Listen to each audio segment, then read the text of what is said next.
आज हम बात करेंगे 2026 के उस वैश्विक ऊर्जा संकट की। एक ऐसा संकट जिसने पूरी दुनिया की अर्थव्यवस्था को सचमुच हिला के रख दिया था। तो इस संकट की गंभीरता को समझने के लिए बस इस एक लाइन पर गौर कीजिए। इसे 1970 के दशक के बाद से ऊर्जा की सप्लाई में आई सबसे बड़ी रुकावट माना गया। मतलब ये कोई मामूली घटना नहीं थी। ठीक है, तो इसे समझने के लिए हम एक एक करके इसके असर को देखेंगे। शुरुआत होगी एक बेहद अहम समुद्री रास्ते से, फिर देखेंगे कि कैसे सप्लाई पर असर पड़ा, दुनिया भर के देशों ने क्या किया, अर्थव्यवस्था पर क्या लहरें उठीं, और आखिर में इसकी मानवीय कीमत क्या थी। तो इस पूरी कहानी की शुरुआत होती है दुनिया के सबसे जरूरी और सबसे ज्यादा संवेदनशील समुद्री रास्तों में से एक पर। तो ये है हॉर्मुज़ जल डमरू मध्य। इसे ग्लोबल एनर्जी की कह सकते हैं एक जीवन रेखा की तरह समझिए। ये इतना तंग रास्ता है कि अगर यहाँ कोई भी गड़बड़ी हो जाए तो पूरी दुनिया की तेल सप्लाई पर ब्रेक लग सकता है।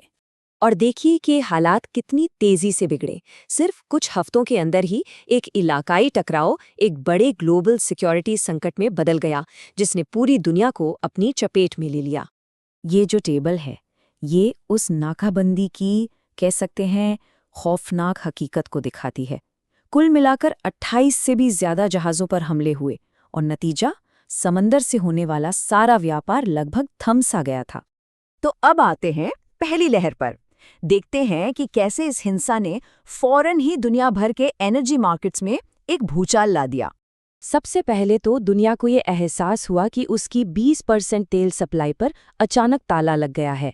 इसका सीधा सा मतलब था कि बाजार में आने वाला हर 5 में से 1 बैरल तेल कहीं फंस गया था।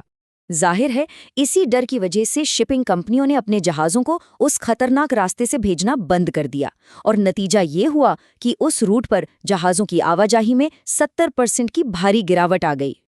और ये तो होना ही था। जब सप्लाई घटती है तो कीमतें आसमान छूती हैं। तेल की कीमत $126 प्रति बैरल तक पहुंच गई। ये एक ऐसा आंकड़ा था जो कई सालों में नहीं देखा गया था। ये चार्ट उस अफरा तफरी को बिल्कुल साफ साफ दिखाता है। देखिए, तेल की कीमतें लगभग दुगनी हो गई बस कुछ ही हफ्तों में। इससे मार्केट्स में जो घबराहट फैली उसका अंदाजा लगाना मुश्किल है।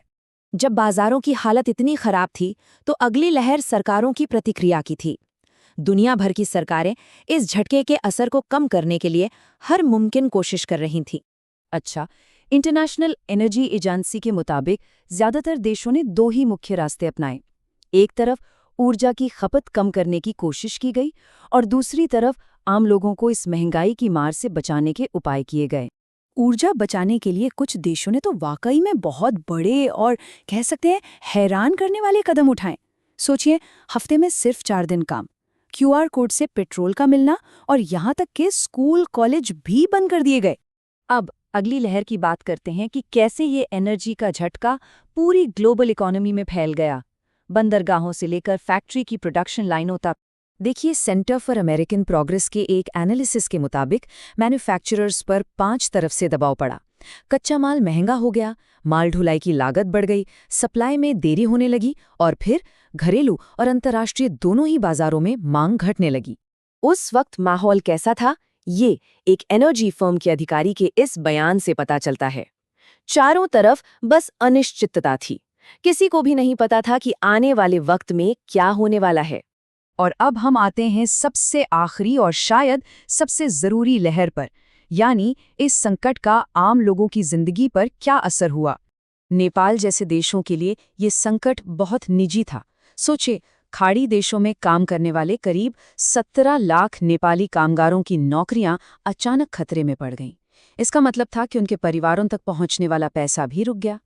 असल में हुआ ये कि ईंधन की बढ़ी हुई कीमतें बहुत जल्दी खाने पीने की चीजों तक पहुंच गईं और लोगों की नौकरियां भी जाने लगीं। तो ये सिर्फ एक जियोपॉलिटिकल घटना नहीं रह गई थी, ये एक मानवीय संकट बन चुका था। तो आखिर में यह संकट एक बहुत बड़ा सवाल छोड़ जाता है। इसने ये तो दिखा दिया कि हमारी आपस में जुड़ी हुई दुनिया कुछ खास एनर्जी रूट्स पर कितनी ज्यादा निर्भर है, और ये कितनी कमजोर भी है। तो सोचने वाली बात यह है कि जब अगली बार ऐसा कोई रास्ता बंद होगा, तब क्या होगा।